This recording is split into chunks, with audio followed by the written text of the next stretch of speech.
Hey folks, just a few thoughts on the Paris attacks that occurred yesterday.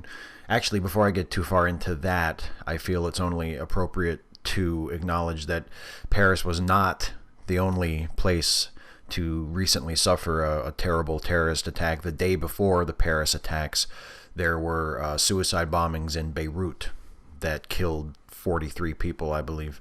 So if you are planning to make a donation or take some other action to help the victims of the Paris attacks, it might be worth it to include Beirut in your calculus as you're determining who to donate to or how much to donate or what have you. Let's not forget Beirut as we spend most of our time talking about Paris. ISIS has claimed responsibility for the Paris attacks. French President Francois Hollande has said that they believe ISIS is behind it. I was thinking about this a lot last night, actually, as the news from Paris was continuing to roll in. And it was not yet officially confirmed in any way that ISIS or Islamic terrorists of any organization, of any affiliation, had been behind these attacks. But there was the speculation. There was the noticing that the attacks bore certain hallmarks of tactics used by ISIS in the past, and that ISIS has previously made statements saying that France is going to be a target of it because of France's participation in operations in Syria and all these things. So there was a lot of speculation that ISIS was involved even before there was any sort of official word about it. And I thought, in the long term, I don't really worry about ISIS. I worry about ISIS now. I think ISIS is a problem now, especially in the Middle East and increasingly in Europe, as we see. But I don't think of ISIS as a long-term problem. What I worry about is how our response to ISIS and to the crimes of ISIS creates these circumstances that will allow the next generation's version of ISIS, whatever that turns out to be, to come to fruition. Because it's not Islam or religion that creates groups like ISIS, not by itself. There are over 1 billion people on the planet right now who are followers of Islam in some form or another, and the overwhelming majority of them are peaceful people who do not seek to violently impose their faith or their values on other people. So it's not Islam that is causing this. What causes this, what pushes people to embrace the most radical, violent, extremist forms of Islam, or indeed of any religion, is feeling isolated, feeling marginalized, feeling alienated, feeling powerless. And if you want to do your part to contribute to the next version of ISIS, if you want to do your part to help bring about the next generation of fundamentalist, radical religious terrorists, then by all means, blame the Paris attacks on Syrian refugees. Blame the Paris attacks on Muslims.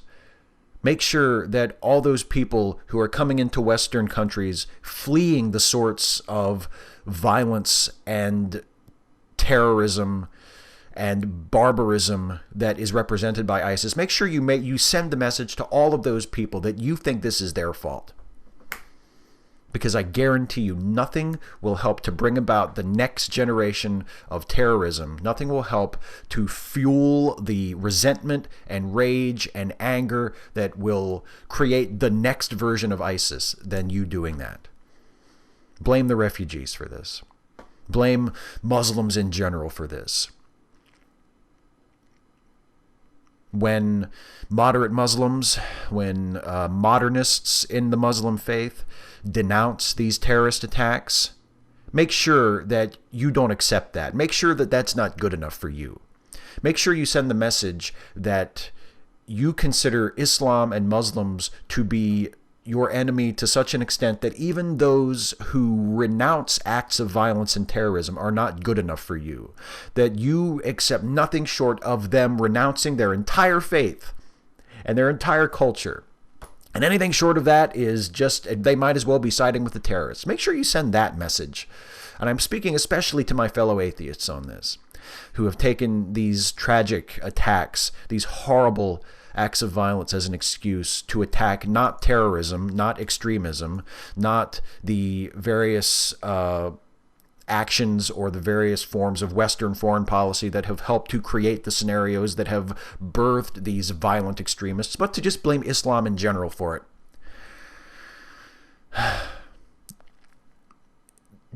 If that's what you want, if you want to help create the next generation of religious terrorism and religious violence, then make sure you do all those things.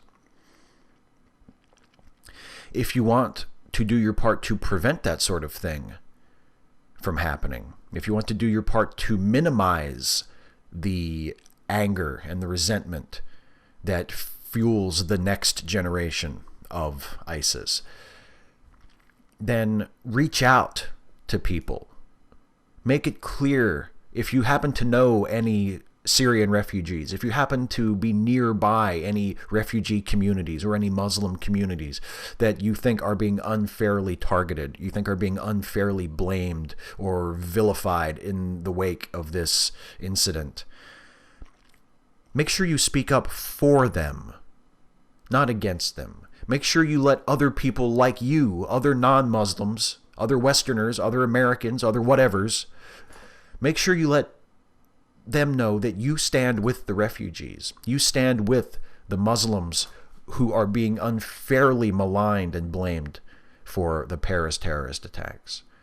Stand with the people who deserve to be stood up for. Stand with the people who ought to be your allies, who ought to be people that you are standing alongside and you are being a friend to.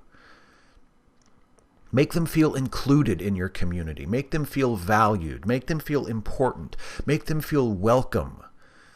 Because people who feel valued and important and welcome in their community and in their societies don't tend to be the ones that turn to radical, violent, fundamentalist gangs of religious terrorists. Anyway, thanks to the internet, as I'm sure is true for many of you folks watching, I have friends who live all over the world, and a few of my friends live in France. And I just want to say to my friends in France, if you happen to be watching this, I'm thinking about you. I hope that you're okay. To my knowledge, none of my friends, nobody that I know was harmed in these attacks. I hope that that's true. I do have a friend who told me that they live on the same block in Paris as the largest, the most deadly of these ISIS attacks took place, and they're fine. And I hope that that's true for all of you watching. I hope that you're all okay. And I also hope that you and all fluent French speakers who are watching this will forgive the awful American pronunciation of what I'm about to say. But I feel I can't wrap this video up any better than by offering my condolences and my support to the people of France, and to say Vive la liberté and Vive la France. I hope that was okay.